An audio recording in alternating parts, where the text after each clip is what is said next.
Do you want a super fast way to use up 12 by 12 paper without making scraps? Hi, I'm Jess from JessCrafts.com, and I'm here to help you make the most of your crafty supplies and time. So let's get making.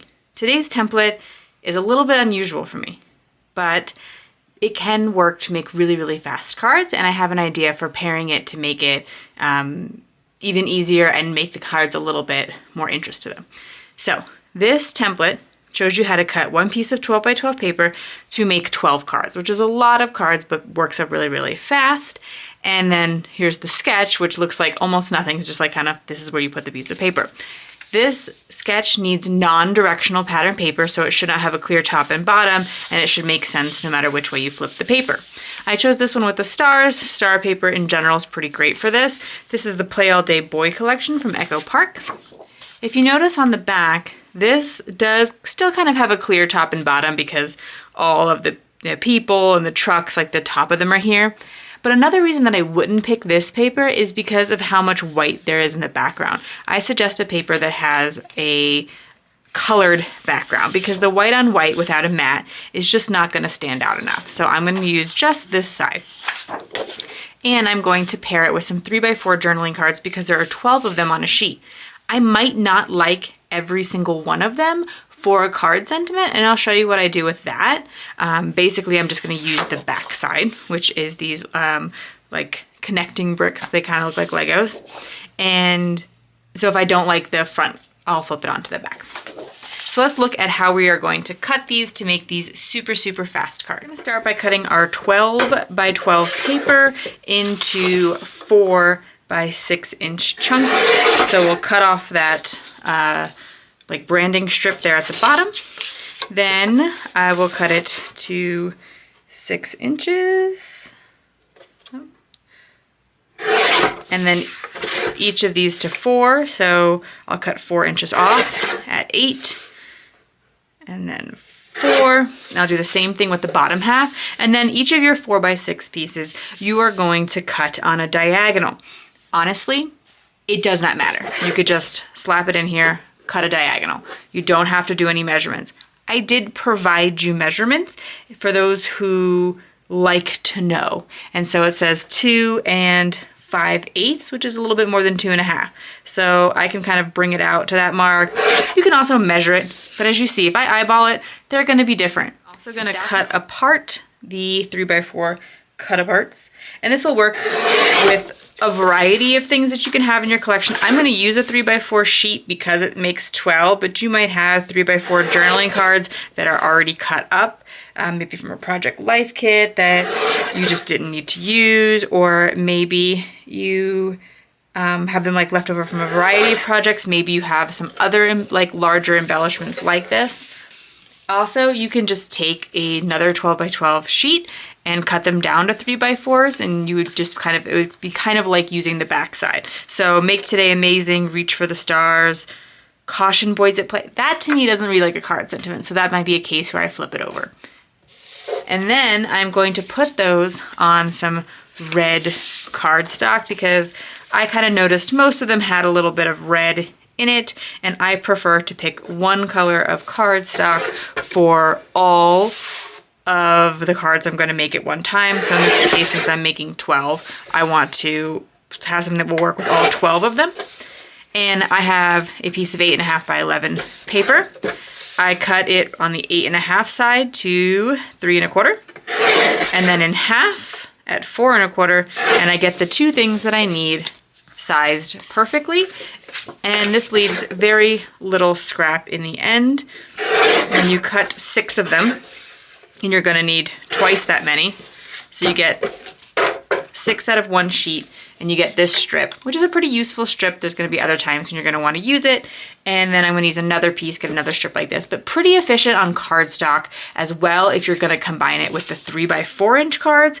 Of course, you don't have to do that. And maybe some of the 3x4 cards honestly probably don't need, like if I were making this card, for instance, although I just mentioned I don't love that as a sentiment, but I don't really even need to put a cardstock mat behind it, and then this is like just a really, really fast card. I did want to show you what would happen if you did follow the measurements. So it says that it should be 2 5/8 on the shorter side. So I'm just using my mat here instead of a ruler because it's marked, but a ruler obviously would work as well. And so there's the 2.5, and then I need to go in between these two marks. So I'm gonna, this is the back side of the paper too. So I'm gonna make a mark there at the 2 5/8, and then I'm gonna flip the paper over and do the same thing, 2.5, and then go just a little bit further to that 5/8 mark. And this time when I take this to my paper trimmer, I can line up those 2 black marks on the edge, and this should give me a much more even set. So there you go. So the math absolutely works out.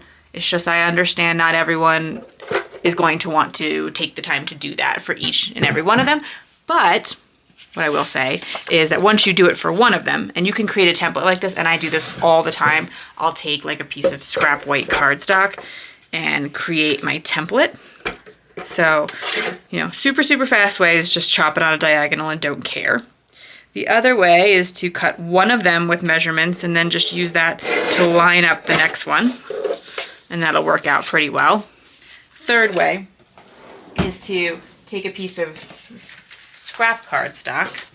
So this one's probably big enough. So I'll put it 4 inches, and then I will use the existing one that I already have so that I don't have to worry about making more measurements. But you could cut, you know, a piece of scrap cardstock to 4 by 6 and do the measurements just like I did before. And then I'll label this, you know, 12 by 12 paper busting template number 15. And when I go to store my template in, because I put them in a binder, and then in binder sheets, I'll put this in with it, and then I'll never have to do the measurements again. When I'm working to make like super fast cards like this, where the steps are pretty straightforward, I'm usually going to tape a whole bunch of things at one time. Like I'll attach all of these backgrounds, then I'll attach all of the 3x4 cards to their mats, and vice versa, like or on and on. So like just kind of continue to do it in a very assembly line sort of format. But I will say that this particular cardstock is relatively inexpensive. It's from Park Lane by Joanne. So I'm not super worried about, like, you know, the fact that a good chunk of it's being covered up here, because it's, you know, serving its purpose and it's quick that way. But for a few of them where I don't want to use the sentiment that is on the front, like particularly there's this one over here that says, "Brothers make the best friends." That's super cute for a scrapbook. I'm not gonna put that on a card. So I might want to cut a sentiment out of the red paper. So like I could cut the shadow or a word out of this and save a little bit of paper and make sure that everything coordinates perfectly, because that red is going to be already behind it. I also wanted to show you what I like about this sketch, and the simplicity of it is that I could turn it on its side. So a lot of times 3x4 cards will actually have ones that are facing in both directions, and so it could be frustrating if the idea really only worked for vertical ones. So these happen to all be vertical, but I could take one of the ones that I wasn't going to use, that I'm going to use the back side of, and I'm going to turn it on its side so you can just see how that card idea works out as well. I do have the sticker sheet because I bought the collection pack, so I'm going to see if there's any sentiments that I can use directly from it. So there's this hello on a hot air balloon here. I think I'd want to pair it with something else, so I think I'd want it to like be something that could also be in the sky, like maybe this helicopter. I'm just kind of putting things down gently. And these, I will say, I wish they were standing out a little bit more in this background, but I try to hesitate, or try not to make everything perfect, right? Like these are maybe not ideal for this, but if I don't use them now, am I going to remember to use it before I use up all the pattern paper in this collection, and then it never gets used at all because I only have the stickers left? So I try to accept some imperfection in the process. wasn't already clear, you can get this template at jesscrafts.com, but also it is linked in the video description so that you could just click that link and get your free template downloaded. Now these ones I made are perfect for kids. So if you're working with something similar, you happen to have the same paper, these make great lunchbox notes. You can add a joke and then mail it off to your grandkids, that kind of thing. And there are jokes at jesscrafts.com that you can put inside of these. I have some space theme, some dinosaur theme, but like a ton of themes. So probably whatever paper you have, I have something to match. Or if you're making these cards with like some papers that are more suited for adults, or that's who you want to send your cards to, then maybe adding your favorite Bible verse, adding an inspiring quote, or just, again, adding jokes, because adults like jokes too. So all the links you'll need for that are in the video description so that you can make some cards today, but also get them sent. You know, find a purpose for them, donate them, send them off to those you love. If you found this video helpful, here's another video where you can find more ideas for enjoying your crafty time and supplies. Let me know you like this video with the share to your crafty community. Subscribe and click the bell so you don't miss the next template or tutorial, and check the video description for product links. See you in the next video.